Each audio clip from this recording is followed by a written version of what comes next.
예, 안녕하세요. 오늘은 2021년 10월 5일 아침이고요. 어제 이제 간밤에 나스닥 하락이 좀 많이 나왔습니다. 최근 그 9월 달 이후로 해서 계속 좀 하락세잖아요. 그래서 많이 좀 투자심에 있어서 힘들고 그러신 부분이 있으실 것 같아서 좀 생각을 나눠볼까 해서 이렇게 영상을 찍게 됐습니다. 이게 이제 왜 이렇게 내리느냐라고 생각이 드실 수 있는데, 일단은 사실 주가의 하락에 특별한 이유가 없는 경우가 더 많고요. 오히려 이제 후행적으로, 그 이유를 갖다 붙이는 경우가 대부분이죠. 왜냐면은 그 주가 하락의 이유를 명확히 알 것 같으면 사실 미리 주가를 예측할 수 있거든요. 근데 그렇지 못하잖아요. 대부분은 내가 내일 장이 어떻게 될지 모르잖아요. 여러분도 모르고 저도 모르고. 그러니까 그거를 근데 내일 내렸어요. 그러면 이유를 갖다가 되는 거죠. 이제 뭐 그런 형식인 경우가 많은데 그래서 많이 오른 게 이유입니다. 어떻게 보면은 2021년 초로 기준으로 봤을 때 뭐 12,900 정도에서 어쨌든 간에 지금 한 14,400까지 올라왔으니까 한 1,500 포인트 정도 올라온 거잖아요. 이 정도면은 꽤 많이 올라온 거라고 봐야 되겠죠. 보통 S&P 지수가 연 단위로 한 10% 후반대에 오른다고 합니다. 그러니까 S&P 지수 기준으로 보면은요. 자, S&P 지수가 한 3,750 정도에서 4,300 정도니까 이것만 해도 벌써 한 14%대 정도 상승이거든요. 그러니까 이렇게 지금 현재 주가가 내려서 좀 많이 힘들지만 역사적인 그 해외 평균치에 비해서는 오히려 지금 올라 있는 상태다. 꽤 괜찮은 장이었다라는 거죠. 그리고 지금 보면은 항상 이 시기 즈음은 뭐 작년에도 그랬지만 좀 내리는 시기예요. 이게 작년 9월이잖아요. 이때 뭐 미 대선이라는 불확실성이기도 하지만 또 계절적인 요인과 또 겹친 거죠. 왜 그러냐면은 자, 이거는 그렇게 생각할 수 있는데 보통 미국은 굉장히 크리스마스가 강하잖아요. 우리나라 같지 않고 굉장히 이제 민족 명절이잖아요. 크리스마스가. 그때 많이 기분들도 다 이렇게 들뜨고 소비도 많이 이루어지고 또 미국은 소비 국가다 보니까 굉장히 또 소비가 굉장히 많이 늘잖아요. 그래서 그런 부분들 때문에 항상 이 겨울에 연말에는 랠리가 있는데 올해도 랠리가 있을 걸로 예상이 되거든요. 그러면은 계속 오르기만 하다 연말에 더 오르면 이게 시장 과열이잖아요. 그러니까 오히려 이렇게 한번 이렇게 뭐 저는 이렇게 자정작용이라고 생각하거든요. 스스로 자가적으로 좀 이렇게 조절해지는 미국 시장의 그런 좀 어떻게 보면은 굉장히 좀 메커니즘이 있는 것 같아요. 그래서 굉장히 좀 건전하다라고 느껴지는 그런 조정이었고요. 그래서 이렇게 또 되다가 10월 말이 되면은 어떻습니까? 이때도 이제 이때는 좀 11월 될 때까지 이거는 대선 관련해서 좀 내렸는데 보통의 경우는 이제 10월 말 정도가 되면은 이제 빅테크들의 어떤 발표가 3분기 실적 발표가 이제 시작되잖아요. 그러면서 우리들이 이제 주로 많이 갖고 있는 중소형주들은 11월 달에 이제 실적 발표가 집중돼 있습니다. 미국 주식은 거의 실적에 따라서 주가가 좌우되기 때문에 그 이제 굉장히 건전한 시장이죠. 실적이 이제 발맞춰 간다는 거는. 여하튼에 그러다 보니까 이제 10월 말로 가고 11월 달로 접어들면서 그리고 그게 크리스마스로 이어지면서 좀 상승하는 경향이 있습니다. 그렇기 때문에 지금 이런 하락은 어떻게 보면 좀 왔어야 되는 하락? 이게 만약에 안 왔다 면 아까 말씀드린 것처럼 벌써 여기가 벌써 한, 지금 20%가 넘는 상승인데 여기서 더 올라간단 말이죠. 그러면은 좀 과열이죠. 그죠? 한 해에 뭐 30% 가까이 상승이 나올 수도 있는 거니까 지수 전체가요. 그래서 이렇게 적당히 열기를 식혀주면서 사람들에게 좀 투자자들에게 약간의 좀 보수적인 스탠스를 주는 경각심을 주는 이런 조정장은 굉장히 건전한 장이라는 생각이 듭니다. 자, 그리고 지금 굳이 또 이유를 찾자면요. 어, 그 미국 같은 경우는 이제 국채를 이제 그 한도 상향을 해야 되잖아요. 한도 상향을 이제 의회에서 의결을 해야 되는데 지금 공화당하고 민주당하고 첨예하게 맞서고 있고 지금 이제 그 바이든 대통령 쪽인 민주당에서는 너희들 공화당 때문에 지금 이 부채한도 협상 안 되고 있는 거야라고 얘기를 하고 있고 공화당에서는 아니야 부채한도 협상 이거 너 혼자서도 할 수 있어 이게 1년에 한 번 쓸 수 있는 카드가 있다고 하잖아요. 그걸 할 수 있어라고 얘기를 하는 거고 근데 민주당은 그 카드를 자기들의 어떤 다른 더 중요한 정책에 쓰고 싶어 하는 거고 이제 이런 상황이 정치적 문제다 보니까 이제 그런 상황인데 어쨌든 부채한도 협상이라는 거는 그 장기적으로 봤을 때 말이죠. 우리가 이제 경제적으로 장기적으로 봤을 때 어떻습니까? 이게 근본적인 펀더멘탈적인 요소인가요? 부채한도라는 게? 저는 그렇지 않다고 보거든요. 이게 이제 그렇지 않기 때문에 이제 부채한도 협상이 설사 결렬되더라도 미국이란 나라가 설마 그죠? 설마 이게 뭐 계속 뭐 몇 달씩 가겠어요?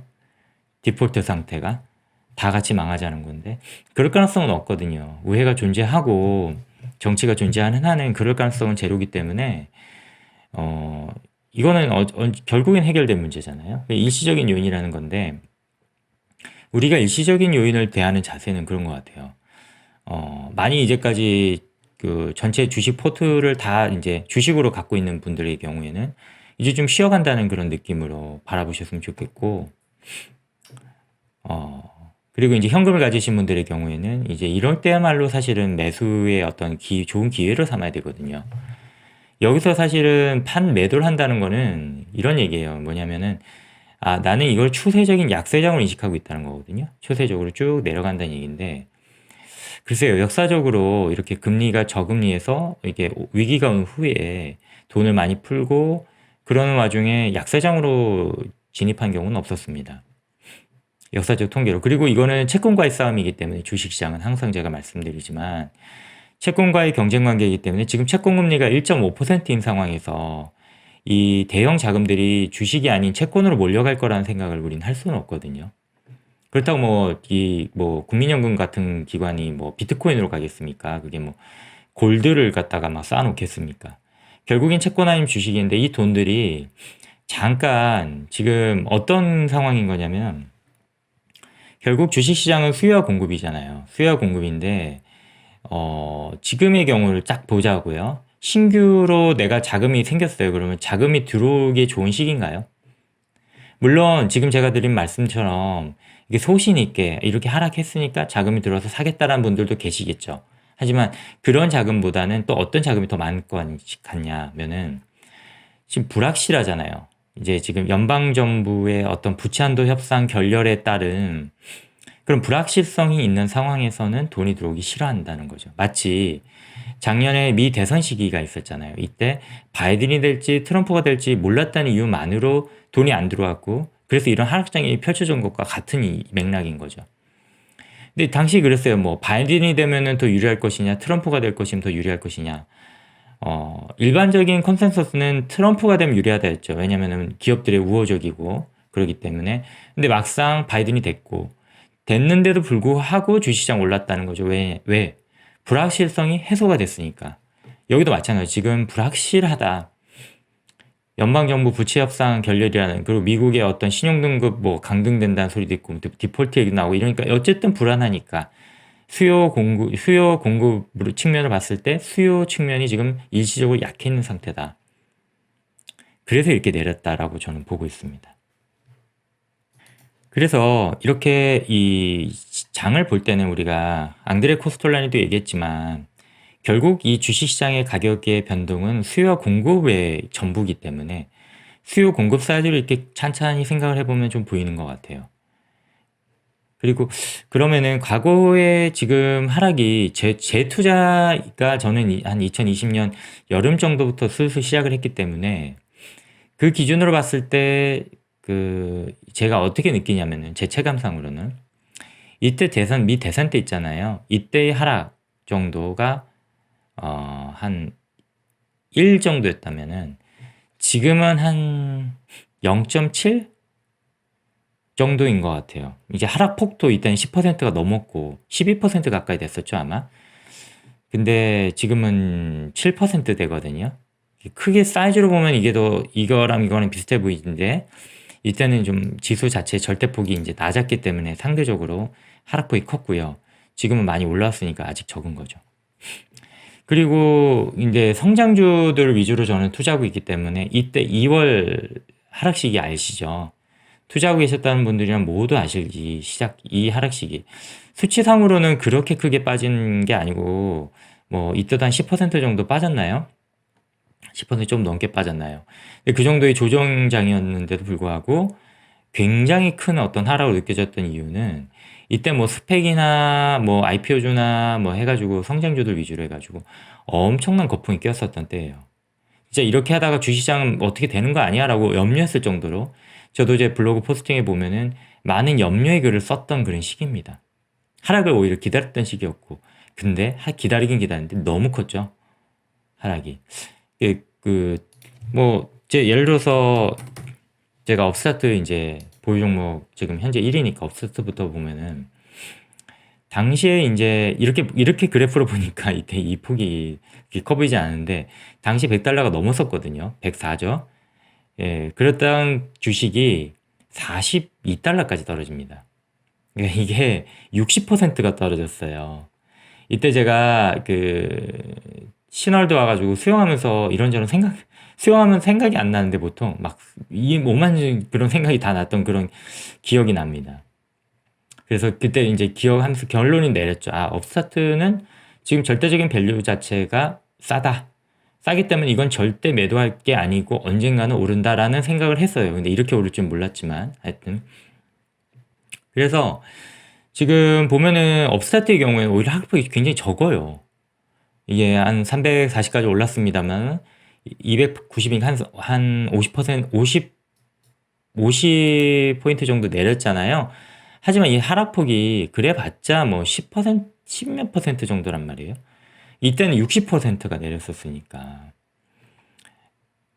업세트가 이게 굉장히 지금 강해졌죠.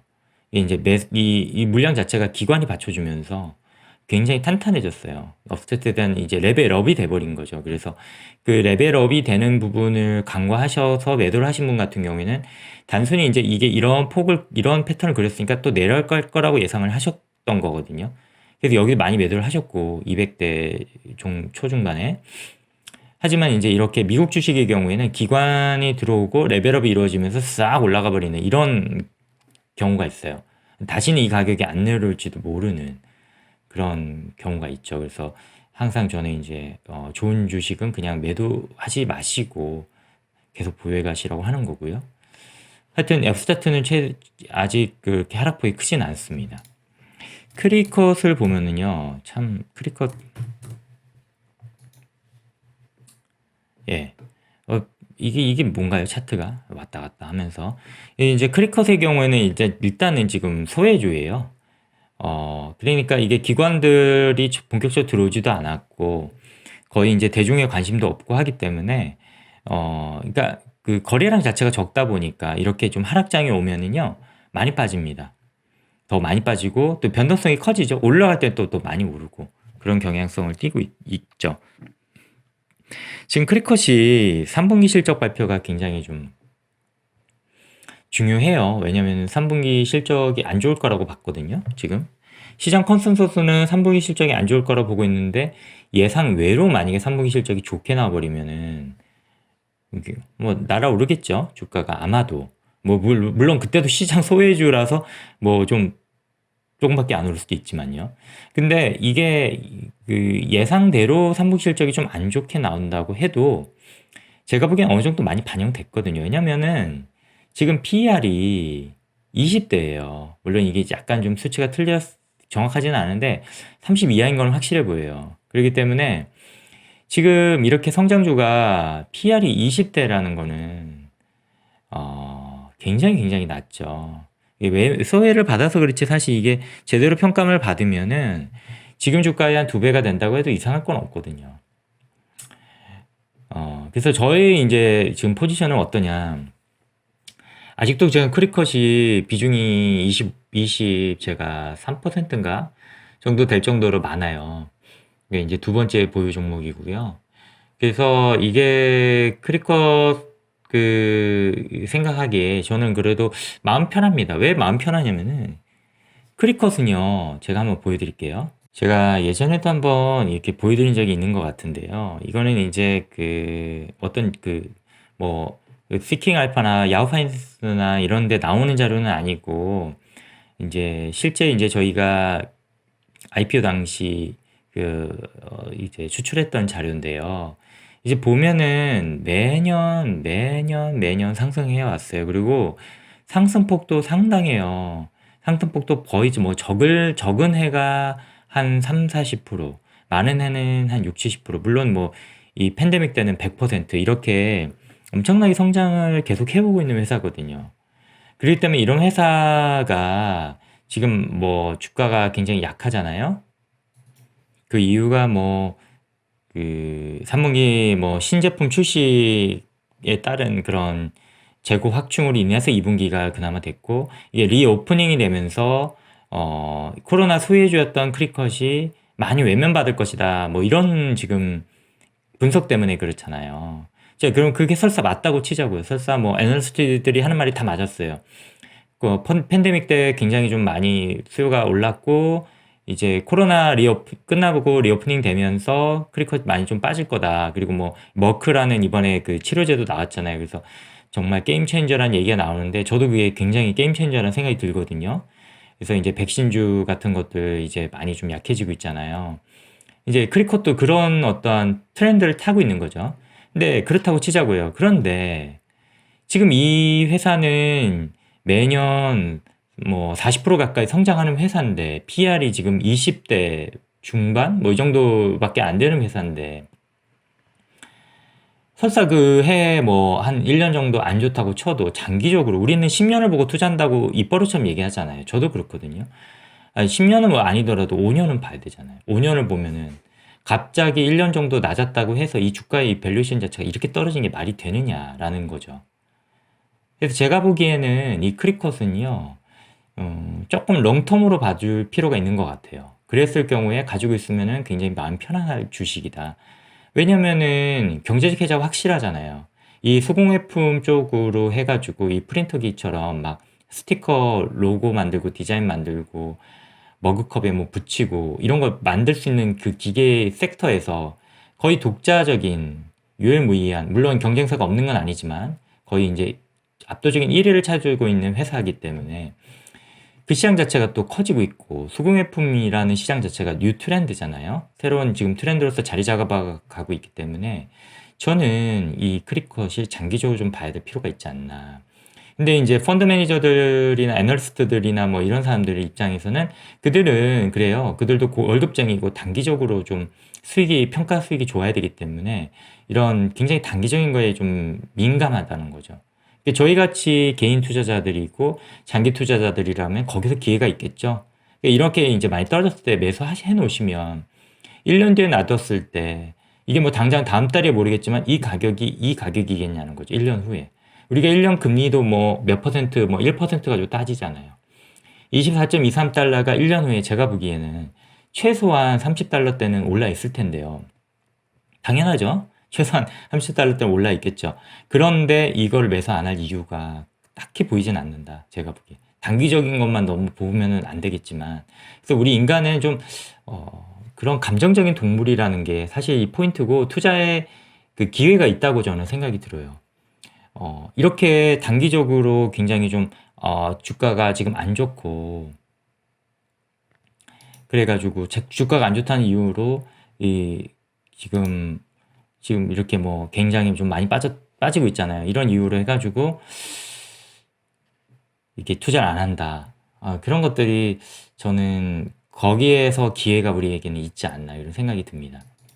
얘기한 김에 제 세 번째 보유 종목인 인모드도 좀 보면은요.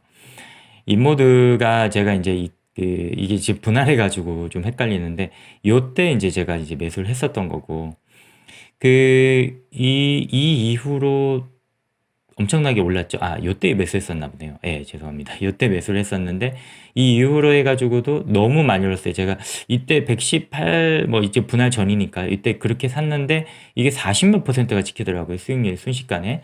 이때도 분할 그 발표가 있었잖아요. 2대 1로 스플릿하면서 저는 뭐 그런 거 참 반갑지도 않아요. 뭐 스플릿 장기적으로 봤을 때 스플릿이 펀더멘털에 어떤 영향도 주지 않기 때문에 뭐 왜 그러나 싶었는데 하여튼 해서 좀 몰랐습니다. 그리고 스플릿의 영향인 거죠. 이렇게 좀 떨어지고 있습니다.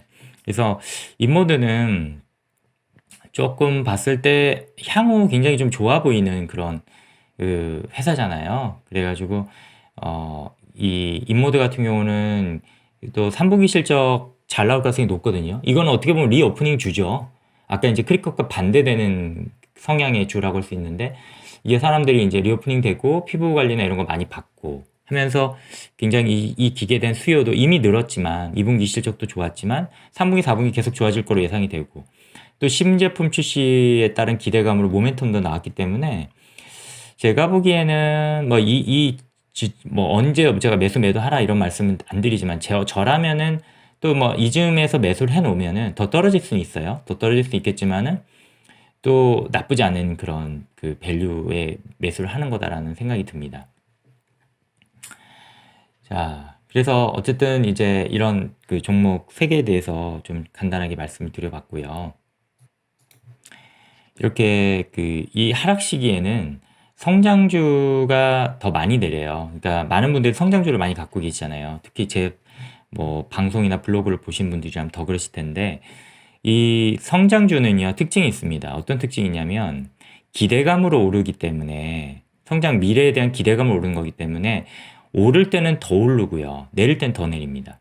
그런 특징이 있어요. 그러니까 지수가 뭐 아시겠지만 당연히 지수가 뭐 한 7% 빠졌어요. 예를 들면 그러면은 내가 가진 포트폴리오는 그 곱하기 2 곱하기 3 막 10몇 프로, 20몇 프로 이렇게 빠질 수 있다는 거거든요. 그게 성장주의 특징이기 때문에 이런 변동성에 대한 미래의 어떤 마음의 준비가 돼 있으셔야 돼요. 그리고 반대로 오르는 시기가 더 많잖아요. 지금 보세요. 계속 오르잖아요. 오르는 시기가 많기 때문에 이 오르는 시기에는 또 곱하기 2 곱하기 3으로 오릅니다. 그러니까 얼마나 좋아요. 어차피 지수는 장기적으로 우상향인데 성장주를 잘 잡아놓으면은 곱하기 2 곱하기 3이 올라간다면 수익률이 더 훨씬 높은 거잖아요. 물론 뭐 아무 성장주나 잡는다고 그런 게 아니고 예, 대표적으로 뭐 팔렌티어 같이 그런 주식을 가지게 되면은요 그렇게 주가가 꼭 좋지만은 않습니다. 제 팔란티어 볼게요. 이제 아까 이제 성장주 하락 시기라고 하는 2월달 하락 시기를 거쳐서 지금 계속 이제 횡보 중이거든요. 그 이유를 제가 말씀드리면은 당시 업스타트랑 저 비교를 많이 했었습니다. 저 개인적으로 많이 비교를 했었는데 정확하지는 않지만 당시 팔란티어가 PSR이 50이 훌쩍 넘었었어요. PSR이. 근데 업스타트는 20이 안 됐었나 그랬어요. 그러니까 그 성장률은 업스타트가 100%고 팔란티어는 30% 40%인데 당시에 말이죠. 당시에. 근데 반대로 PSR은 팔란티어가 훨씬 높았어요. 그러니까 이게 밸류에이션을 안 보고 여기 투자하게 되면은 아무리 성장주라고 해도 이게 주가가 오르는 동안에도 시장이 오르는 동안에도 계속 이렇게 하락세다라는 거. 이게 밸류에이션 보는 게 굉장히 중요하다는 거죠. 예. 근데 이제 업스타트의 경우는 반대로 PSR이 20에 불과했던 게 지금 50 가까이 되면서 오히려 이제 밸류에이션을 받아버려요. 왜냐면 업스타트는 300% 성장이 예상되니까. 팔란티어가 30% 성장 예상될 때 얘는 0이 하나가 더 붙어요. 300% 성장이 예상되니까 당연히 PSR도 훨씬 더 높아야 되는데도 불구하고 과거에는 안 그랬는데 지금 이게 밸류에이션 결국에는 밸류에이션 따라간다는 거죠. 그러니까 여러분께서 성장주를 투자하실 때는요. 꼭 두 가지를 명심하셔야 돼요. 왜냐면 하나는 뭐냐면 변동성이 크다는 거예요. 아까 업스타트 제가 말씀드린 것처럼 이게 지금 뭐 300달러 가까이 지금 주가가 됐지만 이게 100달러가 불과 올해 2월 얘기였고요. 이게 3월에 40달러대로 갔었던 종목이에요. 이때만 매수했어도 벌써 몇 배인가요? 근데 이런 큰 변동성을 못 견뎠으면 당시에도 매도를 많이 하셨을 거예요. 그러니까 이런 것들이 그 변동성에 대해서 우리가 성장주를 투자할 땐 꼭 명심해야 될 부분이고, 그러니까 미리 준비해야 된다는 거죠. 마음의 준비를. 한 20%, 30% 정도는 빠져도 내 그냥 패닉에 빠지지 않으리라는 결심 같은 게 있으셔야 돼요. 그리고 다른 한 가지는 밸류에이션을 그럼에도 불구하고 봐야 된다. 밸류에이션은 이게 밸류를 따지지 않고 PSR, PER 뭐 어떤 그런 성장률, 그 성장 수치에 따른 그런 것들을 계산을 안 해보고서 한다는 것은 굉장히 위험하다. 그런 말씀을 드리는 겁니다. 자, 그래서 간단하게 그 지금 하락장에 대해서 좀 말씀을 드려봤고요. 그러니까 뭐 사실 특별한 건 아닙니다. 지금 하락장이 특별한 건 아니고 지금 한 나스닥 기준으로 한 7%대, 제 기준은 제 계산법으로는요. 한 7%대 정도 지금 하락을 했어요. 근데 이 큰 하락은 아니, 여기서 더 빠질 수도 있습니다. 한 10% 이상 빠질 수도 있겠죠. 하지만은 중요한 거는 그런 변동성은 꼭 1년에 한두 번은 오는 그런 변동이고, 우리가 이런 경우를 겪은 게 처음이 아니고 올해만 해도 또 있었고 작년에도 또 있었고 이렇게 겪어가고 있다. 이런 것이고, 현금 있다 그러면 이러한 지점에서 매수를 안 할 이유는 딱히 없어 보인다. 예, 그렇게 생각이 들고요. 그리고 이제 셧다운이나 뭐 부채한도 협상 이런 것들에 대한 거는 일시적인 요인이기 때문에 결코 펀더멘털 영향을 줄 수 없다. 펀더멘털이 뭡니까?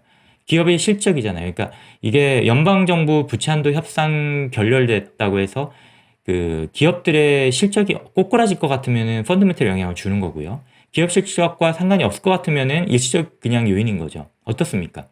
연방정부 부채한도 협상 때문에 기업의 실적이 떨어질까요? 그렇게 보지 않는다 그러면 이건 일시적인 거예요. 그죠? 어쨌든 이 주가라는 것은 기업의 실적에 결국에는 귀납되기 때문에 그렇다는 거죠. 예. 이렇게 말씀드렸고, 그리고 뭐 에너지 뭐 얘기도 많이 들었습니다. 뭐 이런저런 언론에서 얘기를 많이 떠들잖아요. 뭐 에너지 가격이 너무 오르고 뭐 스태그플레이션이 있고 막 이런 얘기를 하지만 결론부터 말씀을 드리면은 신경 쓰실 필요 없어요. 이게 이제 유가라는 게 지금 보면은 사실 유가라는 거는 그 전에도 훨씬 더 높았었잖아요. 이게 지금 뭐 70달러 대인가요? 80달러 대인가요? 근데 훨씬 예전에 물가가 지금보다 물가 수준이 낮고 통화량이 적을 때도 100달러, 아마 120달러 이렇게 올랐던 시기에도 전혀 뭐 그런 물가 스태그플레이션 오지도 근처에도 안 갔는데, 지금에 와서 뭐 갑자기 뭐 이 정도 상승 가지고 한다는 것은 제가 보기에 핑계를 잡았다. 그러니까 이렇게 계속 너무 올랐던 거에 대한 어떤 핑계를 잡아서 조정을 주는 것뿐이다. 그렇게 생각을 하고 있습니다. 네, 좀 얘기하다 보니까 조금 길어진 것도 같고 그렇습니다만 도움이 되셨길 바라고요. 네, 오늘은 이 정도로 해서 마치겠습니다.